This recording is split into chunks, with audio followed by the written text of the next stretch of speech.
My name is Arthur Jensen. Most folks just call me Art. I'm 80 years old, and on the afternoon of September 13th of this year, I died on my own front porch.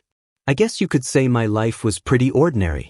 I spent 42 years as a union pipe fitter, raised 3 good kids, and buried the love of my life, Eleanor, 6 years ago. Since then, life became a quiet routine. Mornings with the paper, evenings watching old westerns, Sundays at church.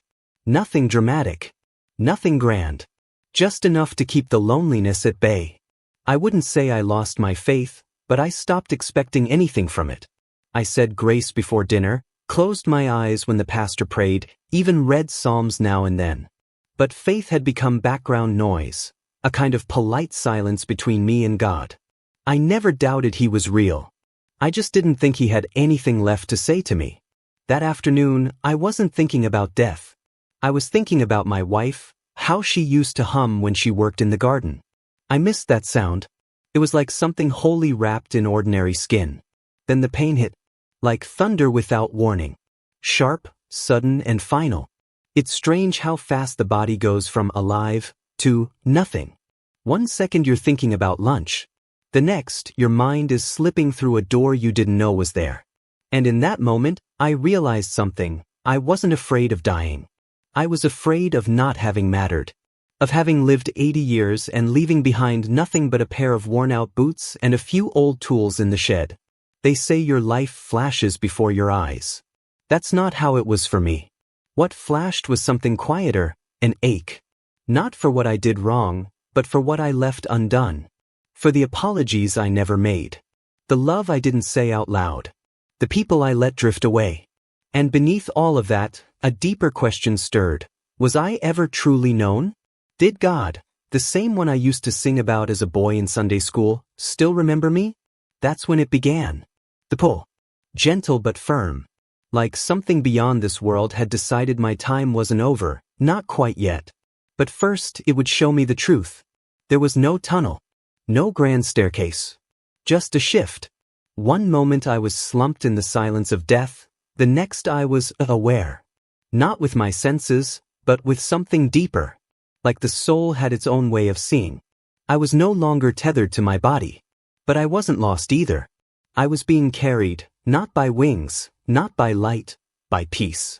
A peace so whole, so overwhelming, it felt like the very opposite of fear. I wasn't going to something. I was returning. And in that returning, something in me broke wide open. I had spent decades fearing insignificance. The kind of fear you never say out loud.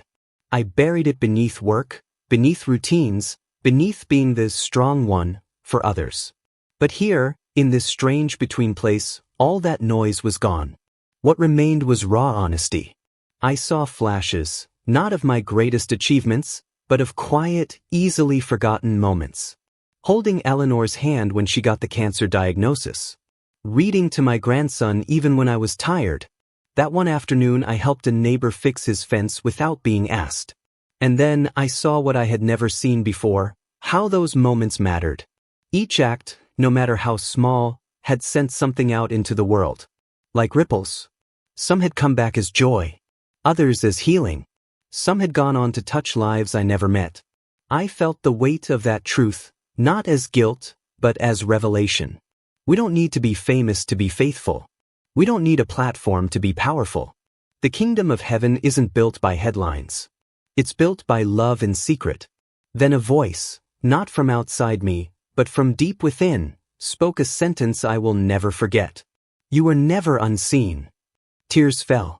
Not from sadness, but from a release so deep, it felt like being born again. And then the light changed. Not brighter, but more alive. And from within it, I felt presence. Not just energy or love, but a person, someone who had known me longer than I'd known myself. I didn't need to ask. I knew. It was Jesus. He didn't speak in words. He spoke in truths that bypassed language and filled my soul directly. He didn't ask for my resume. He didn't review my sins. He simply knew me and loved me still. In his gaze, there was no condemnation, only understanding. And then he said, I've been with you every ordinary day. Every moment you thought heaven was silent, I was watching. I was delighting in you. And in that moment, I understood something that church never quite explained. Heaven doesn't wait for greatness. Heaven watches for love. If you've ever wondered whether your life matters, if you've ever prayed and heard no answer, I want you to know, He sees you. Every moment of kindness, every quiet act of love, it matters. To heaven. To Him. Type Amen in the comments if you want to walk in that truth and receive His covering grace. Your faith matters more than you know. Jesus didn't say where we were going. He simply looked at me with a stillness that made time itself quiet. And then the light around us began to move, not outward but inward, as if we were being drawn into the heart of something eternal. There were no walls, no ceiling, just presence. Then I saw Him. At first, I didn't recognize the man standing there.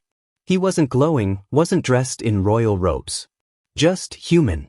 But the space around Him felt charged, like heaven was holding its breath. The man looked down at his hands, as if seeing them for the first time. Then he looked up. His eyes were full of realization, not fear. And that's when Jesus whispered to me, not aloud, but soul to soul. Watch. I did. And suddenly, the man's life unfolded before us, not like a movie, but like stepping inside his memories. But these weren't just memories. They were consequences. His words. His choices. His influence. That's when I realized who he was. Charlie Kirk. I had seen him on the news, heard his name in passing. But here, all the titles and controversies were gone. What remained was the truth of a soul. And what I saw surprised me. I saw his passion, for country, for truth, for reaching young minds. But I also saw the weight he carried. The pressure of public scrutiny. The moments of doubt when cameras turned off. The prayers whispered in hotel rooms, when no one else was watching. Jesus let me see it all. I saw how his words, some bold, some flawed, had become seeds. Some fell on rocky ground. Others found soil in hurting hearts. And they grew. Not into fame, but into people, real people, who chose to engage, to serve, to build something better. I saw a young woman, inspired by his message, become a teacher in a rough neighborhood. I saw a father choose to stay, because of one podcast episode that gave him hope. I saw arguments that ended not in shouting, but in understanding, because someone heard truth in Charlie's passion and softened their own defenses. And I saw something else. His willingness to try, even when misunderstood. His genuine desire to make a difference, even when it cost him. When the vision ended, Charlie stood there, no longer explaining, no longer striving. Just receiving. Not judgment, but clarity. And Jesus? He smiled. You used your voice, my son, he said. And it echoed farther than you knew. There were no awards. No applause. Just love. Pure and unshakable. And then I understood, heaven doesn't measure success like earth does. It doesn't count followers, likes, or votes. It counts love, intent, effort. That's when Jesus turned to me and said, every life has a sound, Arthur. Some are whispers. Some are roars. But all are heard. The visions of Charlie faded like mist, and suddenly the space around us shifted. The light did not go away. It grew closer, like it was entering me instead of surrounding me. Jesus turned to me, and his gaze was steady. Arthur, he said, not with his mouth, but straight into my soul, now it's time to see your own life. A weight settled over me. Not fear. Reverence. The light opened like pages of a book, and my years spilled out, one after another.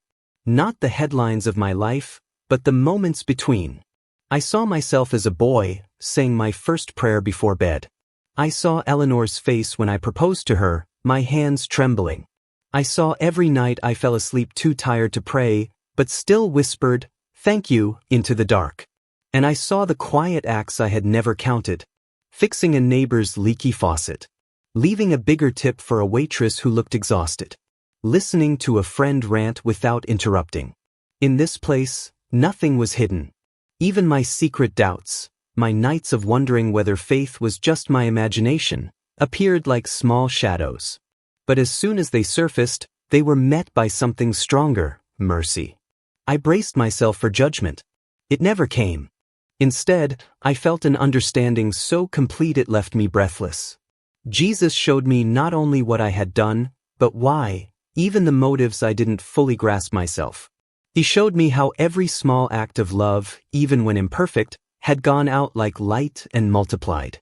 He showed me the impact of my mistakes too, but not with shame, with clarity, so that I could see and grow. Then he said, "Arthur, you thought your life was small. But heaven has no small lives. Every prayer you whispered, every kindness you offered, every seed of encouragement you planted, they have been seen. They have been celebrated." I fell to my knees, not out of terror, but because my heart could not hold that kind of love. I realized I had spent decades thinking God was waiting to judge me. But he had been watching, delighting, and guiding me all along. And then Jesus said something that burned into my soul. The measure of a life is not perfection. It is love. And love echoes forever. I felt tears on my face, tears that were cleansing, not crushing. In that moment, every fear of insignificance fell away. I was known. I was loved. I was part of something eternal. There was a silence, thick, sacred, almost holy. And then Jesus looked at me again. But this time, his gaze felt different. Not softer, but commissioning. Like the weight of love was now becoming responsibility. "Arthur," he said, "you've seen what most never do. Now you must go back." My heart twisted. Go back? To the body I left? To the world that barely remembered I existed? "I'm tired," I admitted. "I miss Eleanor. I miss the quiet. I thought this was home." Jesus smiled, not with sadness, but with purpose. "She is here and she is proud of you. But your race is not finished. You have something to carry now, a message for those still living." I didn't speak. I just listened. And he continued, "Tell them eternity is real. Tell them death is not the end. Tell them truth is not what the world always says it is. Tell them I am coming soon. Tell them their lives matter, not because of how the world sees them, but because of how heaven sees them." I felt something surge through me, like light filling dry bones. I remembered my grandchildren. I remembered all the people still searching, still hurting, still afraid they were unseen. I realized I was being entrusted with more than a second chance. I was being sent. Jesus reached out and placed his hand on my shoulder. "You may be 80, but your voice still matters. Your life still plants seeds. And your testimony will awaken many." And with that, I said what I never thought I'd say. "Yes, Lord. I'll go." Suddenly, the light began to recede. I felt myself pulled away, through space, through pain, through the shell of the body I thought I had left for good. There was a jolt. Voices shouting. Bright lights. And breath. Real breath. I was alive. I spent 2 weeks in the hospital. The doctors called it a miracle. 80 years old, 9 minutes clinically dead, no brain damage. But I know the truth. It wasn't science that brought me back. It was mercy. And it came with a message. So here I am telling you, whoever you are, wherever you are. You are seen. You are loved. You are not too late. Heaven is real. Jesus is alive. And everything you do in love matters. If you've read or listened this far, I believe it's not by accident. Type Amen in the comments if you receive this message and want to walk in your purpose under His grace. And if you feel led, share this with someone who needs hope today. You never know which small act might change eternity.